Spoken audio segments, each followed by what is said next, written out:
You've mentioned that a lot of the measures actually were to help working families, but there's a big hit for anyone who's reliant on state benefits.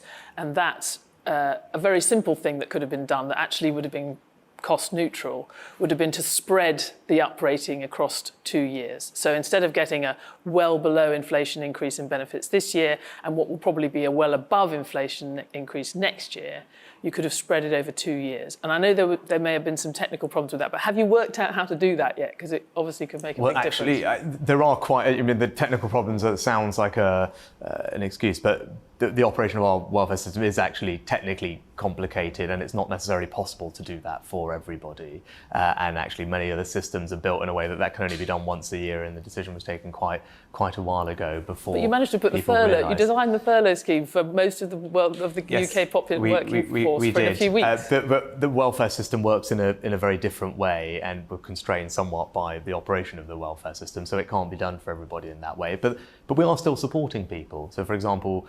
we very much strengthened the incentives to work, the rewards for work through the national living wage and the universal credit taper rate, for example. Now, the majority of people on universal credit, for example, either are in work or are able to work and are looking for work. So the policies that we put in place really help them, and sustainably, that is the best way to help with the cost of living, is to get people into a job that pays well and support them in doing so, whether it's with skills or work support. So we are focused on that.